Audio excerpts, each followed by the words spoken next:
जय जिन दर्शकों, मैं हूं शेफाली जैन और आप सभी का स्वागत करती हूं वर्षों से धर्म सेवा में लीन जिनवाड़ी चैनल पर। दर्शकों, विगत कई दिनों से हम भक्तामर स्तोत्र अर्थ सहित कार्यक्रम का प्रसारण कर रहे हैं, जिसमें मुनि पुंगव श्री सुधा सागर जी महाराज भक्तों को भक्तामर स्तोत्र का महत्व बताकर उससे परिचित करा रहे हैं। आइए आज पुनः सुनते हैं मुनिवर के मुखार बिंद से भक्तामर स्तोत्र और उसकी व्याख्या। मेरी महिमा बढ़ जाए। तुम किसी बड़े आदमी की संगति क्यों करते हो जिससे मेरी महिमा?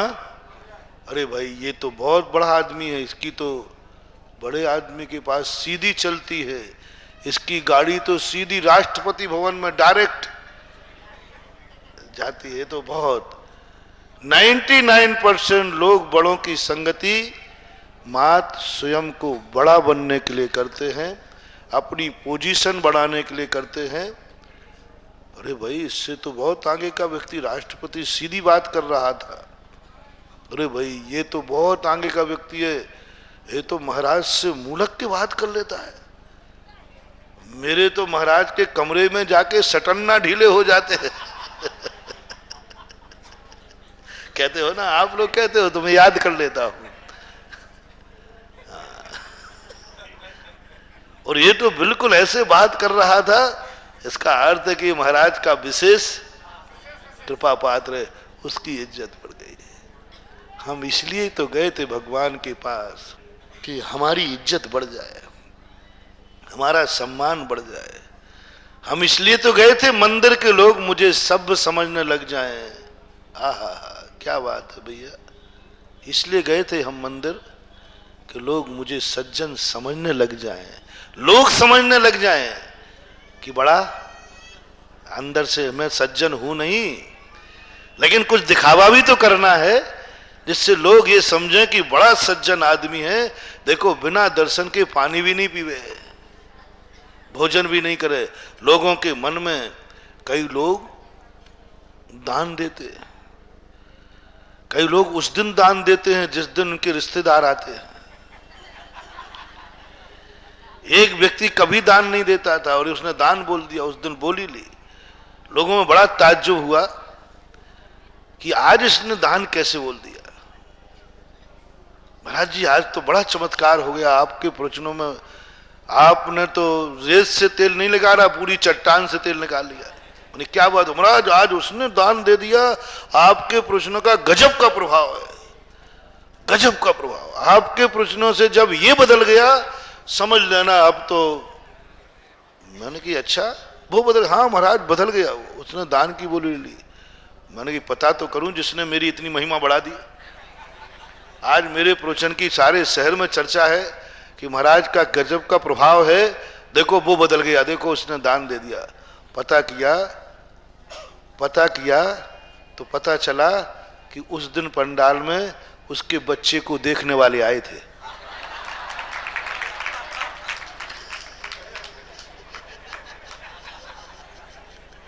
समझ गए ना? आप तो समझदार तो हो ही, सब समझ ही जाते हो। अब ये है महाराज के प्रवचनों का प्रभाव। क्या खाक प्रभाव है। उसने तो इसलिए दिया कि देखने वाले आए वो समझ जाए कि वो कंजूस नहीं है। यदि कोई कह दे, क्योंकि उसको मालूम था कि कहीं यदि ने आजू बाजू पूछी तो यही कहेंगे, कहां भेज रहे तुम अपनी बेटी को, कंजूस खोपड़ी है। कंजूसों की हद होती है, बड़ा कंजूस। ऐसा कंजूस तो हमने देखा ही नहीं। कंजूसों की वैरायटियां बहुत होती हैं। एक कंजूस 4-5 लड़के बोलते थे, बोले कहीं देखो एक कंजूस देखा? बोले कैसा देखा? वो भोजन करने के बाद एक सुपारी होती ना, पर वो मुंह में डाल लेता है, आधा घंटे रखता है और निकाल के रख लेता है कल के लिए। एक सुपारी बहुत दिन तक चल सकती है। साबुत सही, कटी सही, कैसे ही करो, निकाल के वो बहुत दिन चल, वो गलती नहीं है। दूसरा कहता, बस मैंने तो ऐसा कंजूस देखा कि भोजन करने के बाद जेब में से सुपारी देख लेता और कहता हो गया, स्वाद आ गया। बोले बस इतना कंजूस? बोले मैंने ऐसा कंजूस देखा कि वो भोजन करने के बाद किराने की दुकान पर जाके सुपारी कर देख के और वापस आ जाता। बोले खा लिया स्वाद, उसको स्वाद आ जाता। सुबह तो कंजूसों की वैरायटियां भी बहुत होती है। और ये कंजूस उसने सोचा कि हमारी बुराई तो पक्की होनी ही है, बेटे की शादी नहीं होगी, तो उसने कहा कि और दिन दान देता नहीं आज तो, जिससे ये समझे कि बड़ा दानी आदमी है, देखो बोली ले ली। तो ऐसा तुम लोग करते हो, थोड़ा यूं कर दो। और वो तो मालूम, बिना मालूम हुए मैं कहते क्यों? तुम बताओ, यदि मालूम कहना ही बता रहा है कि ऐसा होता है। और आप ये भी देखना, रिश्तेदार जिस दिन आएंगे उस दिन आप कुछ ज्यादा ही धर्म करेंगे अपने को, और जहां रिश्तेदार होंगे वहां आप दान दे देते हो। यहां अपनी ससुराल है, ससुराल में जरूर लोग कुछ ना कुछ दान करने का भाव करते हैं, दिखाने के लिए ससुर साहब के सामने कि कुंवर साहब दानी है, इसके लिए दान। ओह, दिखाने के लिए दान, भगवान के लिए दान नहीं, त्याग बुद्धि से दान नहीं। इस दान से हम दुनिया को कितनी धूल झोंक सकते हैं आंखों में। कितने लोग धर्म के पोज अलग हैं, धर्म के पोज अलग, और सबके सामने धर्म अलग है और अकेले का धर्म अलग है। सबके सामने माला अलग फिरती है और अकेले में फिरो तो कहो फिर ही नहीं है। 50% धर्म तो भीड़ के कारण हो जाता है। बहुत बड़ी लोग इसलिए धर्म करते हैं, हम दुनिया को कितनी आंखों में धूल झोंक सकते हैं, हम दुनिया की दृष्टि में अच्छे बने रहें, सब बने रहें, इसलिए धर्म की फैंसी ड्रेस करते हैं, नाटक करते हैं। जो थोड़े बहुत बचते हैं उनमें बहुतायत लोग धर्म मात्र अपनी प्रेस्टेज बढ़ाने को करते हैं। मैं धर्म करूंगा, मेरी दुनिया में इज्जत होगी कि ये धर्मात्मा है। मैं दान करूंगा, दुनिया मेरा सम्मान करेगा, बड़ा दानी आदमी, दुनिया मुझे पूछेगी, दुनिया मुझे पूछेगी। लोग जान जाएंगे कि अरे भाई बड़ा दानी आदमी है।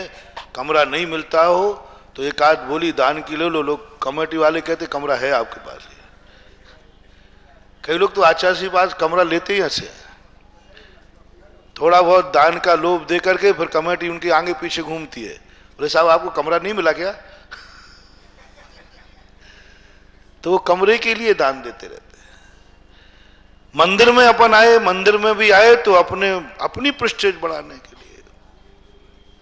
और स्वार्थ कहूं, मंदिर में जो धर्मात्मा है, व्यवहारी अच्छे धर्मात्मा, ये तो पाखंडी बाहरी धर्मात्माओं की बात कही।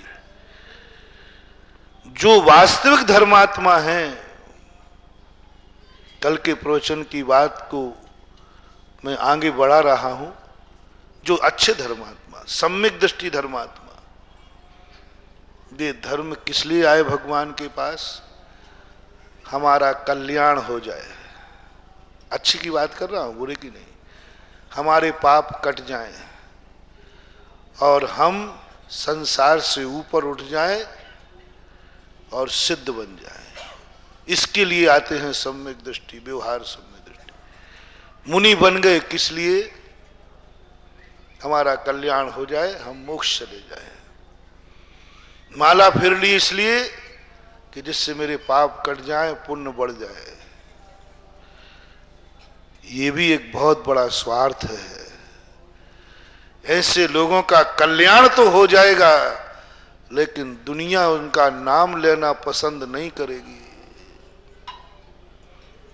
कल्याण तो हो जाएगा इस विधि से, मोक्ष हो जाएगा, कर्म कट जाएंगे, तुम धर्मात्मा बन जाओगे, लेकिन दुनिया तुम्हें याद नहीं करेगी, याद नहीं करेगी। क्योंकि तुमने धर्म धारण किया है अपने लिए, अपने सुधार के लिए, अपने कल्याण के लिए।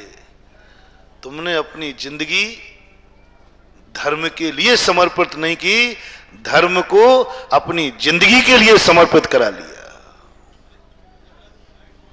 धर्म को ग्रहण करके तुम्हारी महिमा बढ़ गई। तुम्हारे से धर्म की महिमा बढ़ी है कि नहीं, ये बताओ। तुमने मंदिर आने लगे, लोग तुम्हें अच्छा कहने लगे। सही का मंदिर कह रहा हूं, झूठे का नहीं। बिल्कुल सम्यक दृष्टि बन करके मंदिर आने लगे। लोग क्या कहने लगे? बहुत अच्छा आदमी है, सज्जन आदमी है, देखो भगवान के प्रति कितनी भक्ति है। बोलो तुम्हारी इज्जत बढ़ी कि नहीं? तुमने प्रतिमा ले ली, वृत्ति ले ली है। अरे भाई वृत्ति आदमी है, प्रतिमाधारी है, तुम्हारी इज्जत बढ़ी कि नहीं? प्रतिमाओं से बढ़ी। तुम मुनि बन गए, कितनी इज्जत बढ़ गई है। वो तो पंडाल आ गया था, नहीं तो अभी 3-4 तखत और लग जाते। इतनी जितना ऊंचा है, कितनी इज्जत बढ़ गई अपने व्रतों से, धर्म से, कहां से कहां पहुंच गया। बस कल के प्रवचन को याद करो। ऐसे अनंत अनंत जीव धर्म से अपना स्वार्थ सिद्ध करके मोक्ष चले गए, धर्म से अपने आप को महान बनाकर महान बन गए। लेकिन दुनिया में ना उनका कोई मंदिर है, ना उनका कोई नाम जानता है, ना उनके कोई पूजा करना जानता है, ना उसका नाम लेना कोई पसंद करता है। क्यों? वे अपने लिए जिए। उन्होंने धर्म को अपने लिए स्वार्थ सिद्ध कर लिया है, अपना स्वार्थ सिद्ध करके चले गए मोक्ष। जाने दो, चले गए होंगे। वे व्यक्ति जो तीसरे नंबर के हैं, जो कहते हैं नहीं, जितना धर्म से मेरी महिमा बढ़ेगी, जितना धर्म से मैं ऊंचा उठूंगा, उतना ही मेरे कारण से धर्म भी ऊंचा उठेगा। मैं अपनी महिमा बढ़ाऊंगा तो मैं धर्म की भी महिमा बढ़ाऊंगा। जितना जितना धर्म करने से मेरी पद बढ़ेगा, महिमा बढ़ेगी, उतने ही मैं धर्म की भी महिमा बढ़ाऊंगा। मैं ऐसा धर्म करूंगा कि धर्म के लिए, धर्म मेरे लिए नहीं, मैं धर्म के लिए। मंदिर आने से मेरी महिमा बढ़ेगी तो मेरे जाने से मंदिर की भी महिमा बढ़ेगी। तुम देखना, मैं मंदिर से लौट के तो आने दो मुझे। हे प्रभु, जब से मैंने आपका नाम लिया है, जब से आपका दर्शन किया है, जब से आपका गंधोदक लिया है, हमारी बहुत बड़ी समस्याएं निपट गई, हमारी बहुत इज्जत होने लगी। मैं इस ऋण को लेकर के नहीं मरूंगा। तुम्हारे कारण से मेरा सम्मान हुआ है, तो मैं एक ऐसी साधना करूंगा मंदिर में आकर के कि जब लौट के जाऊंगा तो तुम्हारी महिमा भी जो नहीं थी वो 10 गुनी महिमा बढ़ जाएगी। मंदिर में आने के पहले मेरी महिमा नहीं थी, मंदिर में आने के बाद मेरी महिमा बढ़ गई। लोग मुझे भक्त धर्मात्मा कहने लगे। मैं मंदिर में आने के बाद जब लौटूंगा भगवान, तो मेरे आने के पहले जो तुम्हारी महिमा नहीं थी, मेरे लौट जाने के बाद आप देखना, आज मैं अकेला आया हूं, कल तेरे दरवाजे 10 लोगों को लाऊंगा, ऐसी महिमा बताऊंगा और ऐसा चमत्कार दिखाऊंगा इस अभिषेक का, ऐसा अभिषेक की महिमा दिखाऊंगा और लोगों से कहूंगा तुम्हें कैसे हो गया ये संकट दूर? बोले भगवान के अभिषेक से, गंधोदक से हुआ। देखते हैं कैसे नहीं लाते हैं। भगवान कहेंगे, दुनिया कहेगी ये स्वार्थी नहीं है, ये व्यापारी नहीं है, ये जीव के ऊपर परोपकार हुआ था, इसने भी उपकार कर दिया। तुमने कोई व्रत ले लिया, उस व्रत से तुम्हारा संकट दूर हो गया, उस व्रत से तुम्हारी महिमा बढ़ गई। क्या तुमने कभी विचार किया मैं इस व्रत की भी महिमा बढ़ाऊंगा? और आज जो मैंने व्रत किया है, इस व्रत की इतनी महिमा बढ़ाऊंगा कि हजारों लोग हजारों वर्ष तक इस व्रत को करने के लिए लालायत रहेंगे। मैं ऐसी महिमा बढ़ाऊंगा। जिस नमोकार मंत्र ने मुझे बचाया, जिस नमोकार मंत्र ने मेरे लिए इतनी महिमा बढ़ा दी, उस नमोकार मंत्र को भी मैं दुनिया में इतना यश फैला दूंगा कि लोग जब भी नमोकार मंत्र पढ़ेंगे तब कहेंगे नमोकार मंत्र की अचिंत महिमा है, अचिंत महिमा है। यदि इस विधि से तुमने धर्म किया तो तुम भी किसी आचार्य की तूलिका से शास्त्रों के पन्ने पर तुम्हारी भी कथा लिखी जाएगी जैसे सुगंधा की लिखी गई। कथा लिखी जाएगी, तुम जिनवाणी के अंग बन जाओगे जिसमें तुम्हारी कथा होगी। उस शास्त्र को मुनि भी नमोस्तु करेंगे, तुम्हारी कथा होगी उसमें। और नमोस्तु कौन कर रहे हैं? तुम अपने लिए नमोस्तु मत करवा लेना, करवाना है? नहीं महाराज जी, करवानी मत, मुझे भी मालूम है, लेकिन तुम कुछ ऐसा कार्य करो कि तुम्हारी कथा शास्त्र में लिखी जाए और शास्त्र को मुनि नमोस्तु कर ले। क्या मजेदार नमोस्तु कराने का बिल्कुल बहुत बढ़िया बनियाईगिरी का तरीका। महाराज से नमोस्तु करवाया नहीं। सुगंधा क्या थी? गृहस्थी तो थी, उसकी कथा शास्त्र में लिखी है। और सुगंध 10वीं कथा को अपन कहां रखते हैं? शास्त्र भंडार में, जिनवाणी। और नमोस्तु करते हैं महाराज भी। सुगंधा को तो नहीं करते, लेकिन सुगंधा की कथा को करते। वर्तमान युग में क्या है, सारे गृहस्थों की कथाएं बड़ी हैं, वंदनीय है। क्या अपनी जिंदगी में ये घटित हो जाए कि महान आत्माएं मुझे नमस्कार भली करें या नहीं करें, लेकिन मैं ऐसा कार्य करूंगा जिससे सारी दुनिया नमोस्तु करेगी, मेरे लिए नहीं, मेरे कार्य को। 2 में से एक काम आप करो। मैंने कहा भी था, आज मैंने एक नई बात तुम्हें दे दी, तीसरा काम दे दिया। एक काम करो, तुम इस योग्य हो जाओ कि जितना तुमने मुनियों को नमोस्तु किया है, ये तुम्हारे ऊपर ऋण है, व्यवहार है ये। अब तुम ऐसे कब बनोगे? जब मुनि महाराज तुम्हें नमोस्तु करेंगे। लक्षण दिख रहे हैं? नहीं दिख रहे। तो एक ऋण चढ़ गया तुम्हारे ऊपर, मेरे ऊपर नहीं चढ़ा, तुम्हारे ऊपर ही चढ़ेगा। जिनवाणी से कहा फिर महाराज ये ऋण कैसे उतरे? तो जिनवाणी कहती एक तरीका है और दूसरा भी तरीका है, यदि अपना लो तो। एक तरीका है कि तुम अपने जीवन में अपनी कमाई से कोई ऐसी वस्तु का निर्माण करो जो निर्माण तुम करो और नमोस्तु महाराज करें, जिसका नाम है मंदिर।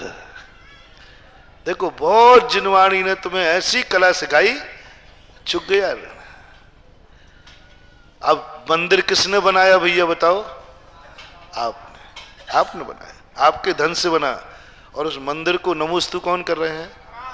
महाराज। 3 बार करता हूं, चिंता मत करना। तुम नहीं कहोगे तो भी नाक रगड़ूंगा मैं तो।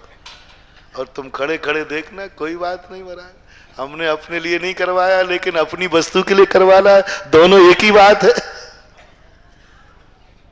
जिंदगी में ये 2 कार्यों में से एक कार्य जरूर करना। या तो तुम ऐसे योग्य बन जाओ कि सारे 3 लोग तुम्हें नमोस्तु करें, और ऐसा कार्य कर जाओ कि उस कार्य को 3 लोग नमस्कार करें। दोनों में से सरल कौन सा है? वही सरल है। मीटर सरकाओ और मंदिर बनाओ। एक कपड़े को चारों तरफ से नापो,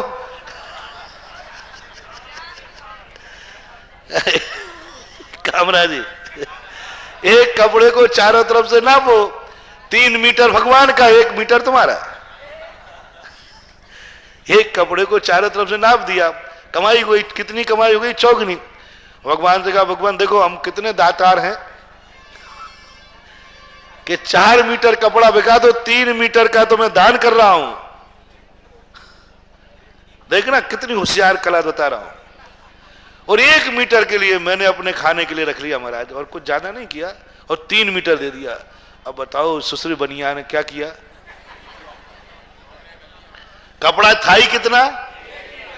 1 मीटर पूरा रख गया और भगवान के पास 3 मीटर दे गया। 1 मीटर कपड़ा बेचा, 3 मीटर का दान किया और 1 मीटर खाने में रखा। बताओ, कपड़ा बिका 1 मीटर और 3 मीटर का दान। क्या टर्नओवर होता है वायदे का सौदा। वायदे में मालूम कितना बड़ा है। 3 मीटर दान, 1 मीटर खाने में आया और गोदाम से माल कितना निकला स्टॉक में से? 1 मीटर। और यहां कमाई कितने की हुई? 3 मीटर का दान। और कहता देखो महाराज, देखो 3 मीटर का दान कर रहा हूं। ये स्थिति बड़ा सरल है काम। तो अपनी जिंदगी में जरूर एक ऐसा आयतन, जरूर ऐसा एक भगवान बैठाल के मरना जिसको वो नमस्कार करें जिनको मैंने नमस्कार किया है। मैं अपने लिए तो नमस्कार नहीं करा सकता, मैं तो इतना योग्य नहीं बन सका, लेकिन मेरा कार्य जरूर इतना योग्य हो गया कि महाराज भी, गणधर परमेष्टि भी, आचार्य महाराज भी, उपाध्याय परमेष्टि भी नमोस्तु करेंगे। यदि ये ना बन पाए तुम गरीब हो, ये ना बन पाए तुम मीटर सरका के नहीं जानते हो,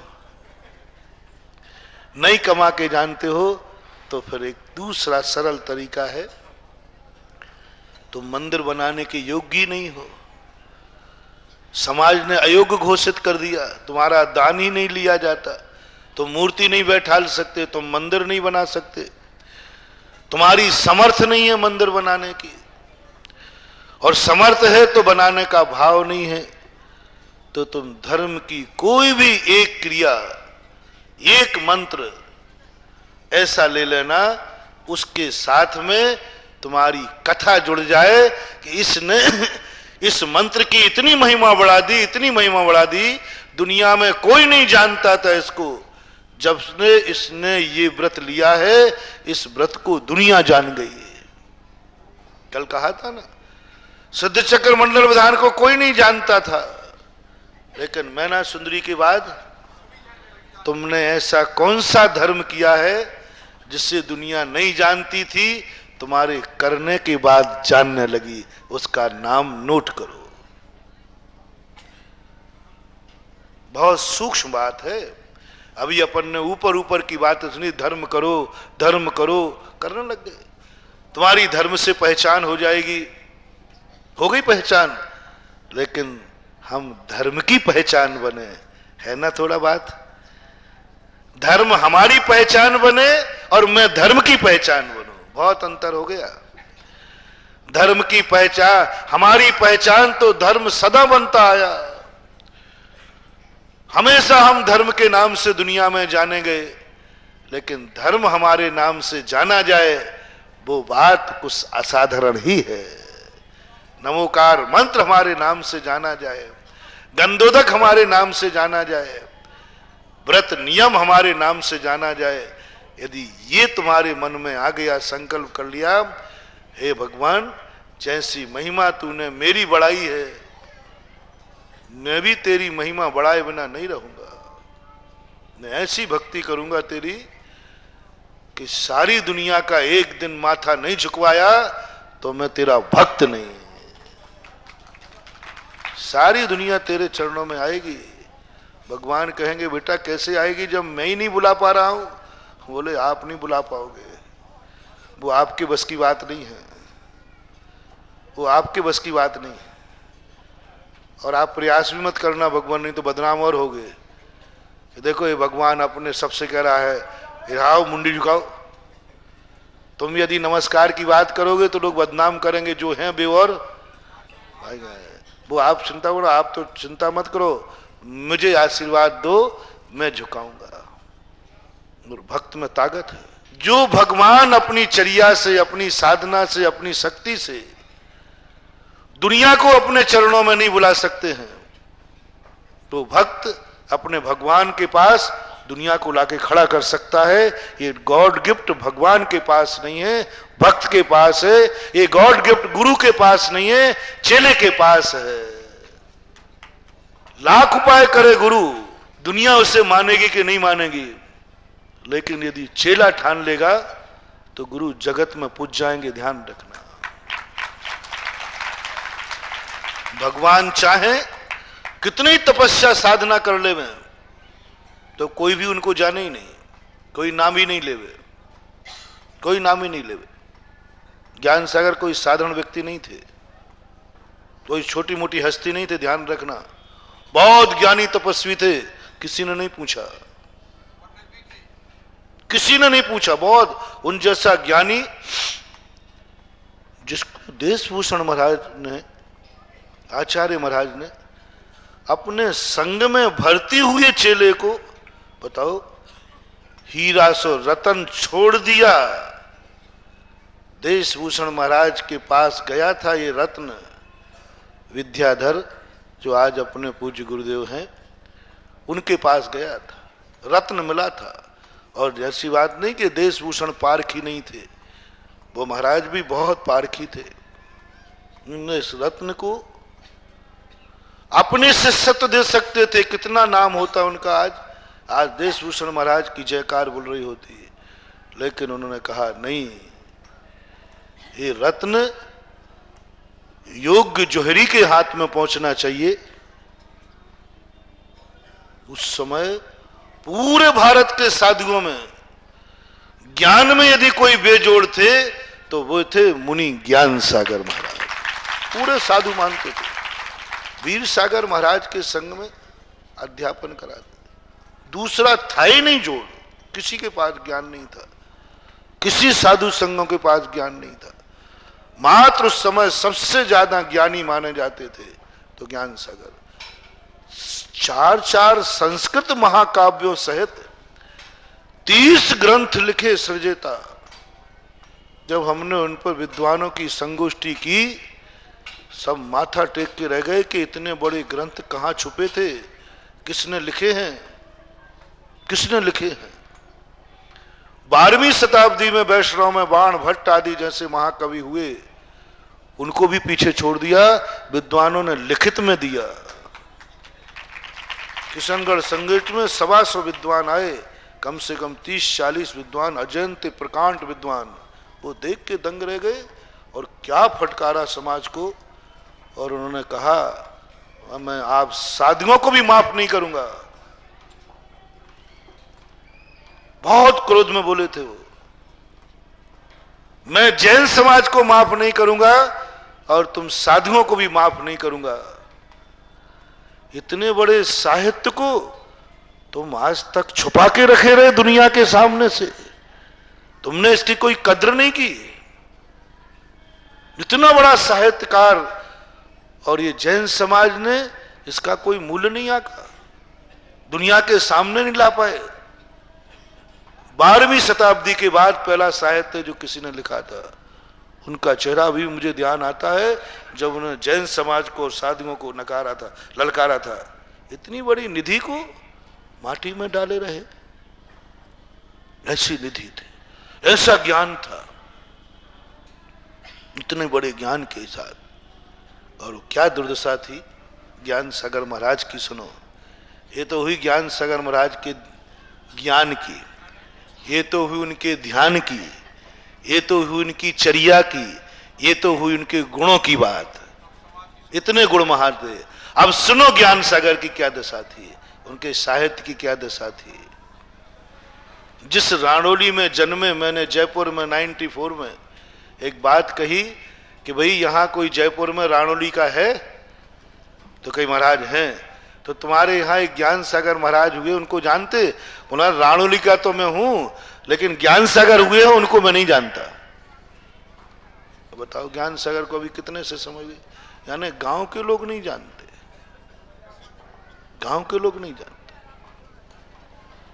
और ऐसी स्थिति जब हमने जयोदय महाकाव्य मांगा तो किसी ने दिया नहीं। एक ब्यावर के आए, बोले महाराज हमारे मंदिर में एक रद्दी पड़ी है, उसमें एक बोरा पड़ा है, बोरे में रखे हैं ज्ञान आचार्य श्री के कुछ कापियां किताबें वहां से प्रकाश हुई थी। वो बोरा मेरे सामने खोला, ऐसे भरा था जैसे रद्दी भरी हो। तब मुझे जयोदय काव्य देखने को मिल पाया था। फिर तो मैंने थोड़ा ही सुराग भर मिल जाए। पदमपुरा में इतनी सी घटना थी, गर्मी बहुत भयंकर थी, राजस्थान की गर्मी मुझे सहन नहीं हो रही थी। तो दोपहर में हम लोग बैठे थे, तो क्या करें, उपयोग कैसे बांटे। तो वहाँ एक शास्त्र भंडार था, हमने चलो इसी को खोलते मन लगाते हैं, साफ भी हो जाएगा शास्त्र भंडार। और कुछ देखा तो उसमें एक के बाद एक ज्ञान सागर की कृति निकलती गई, 14-15 कृतियां निकली। मैंने कि इनके तो नाम ही नहीं सुने मैंने। फिर खोजे तो 30 ग्रंथ निकले।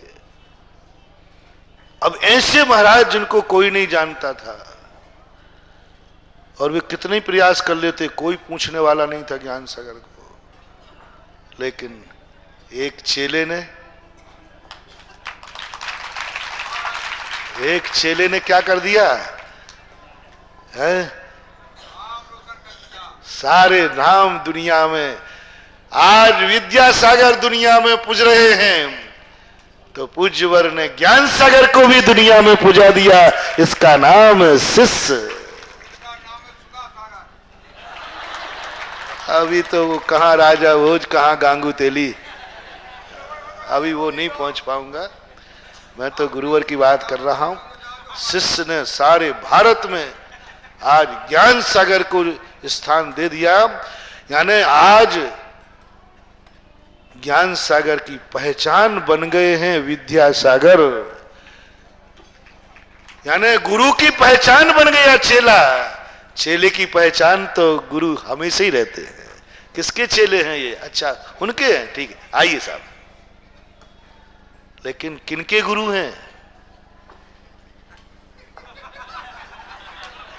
किनके गुरु हैं ये? विद्यासागर के। अरे फिर तो उनकी जयंती मनाए, दीक्षा दिवस। यदि हम कहते आचार्य ज्ञान सागर की दीक्षा पुण्यतिथि मनाओ, महाराज क्यों क्यों उनकी क्यों? हम तो जानते ही नहीं है। अरे सुनो, ये आचार्य विद्यासागर महाराज के गुरु, अरे गुरु, अरे नमोस्तु महाराज, आप तो कहिए क्या कार्यक्रम मनाओ। तो उस गुरु की इज्जत किससे बढ़ गई? ये है उपकारी भाव, ये है उपकारी भाव। दर्शकों, आप देख रहे थे संत शिरोमणि आचार्य श्री विद्यासागर जी महाराज के परम प्रभावक शिष्य मुनि पुंगव श्री सुधा सागर जी महाराज के मुखार बिंद से भक्तामर स्तोत्र अर्थ सहित। दर्शकों, आज के इस कार्यक्रम में बस इतना ही। अब मुझे दीजिए आज्ञा और आप देखते रहिए जिनवाड़ी चैनल। जय श्रीन्द्र।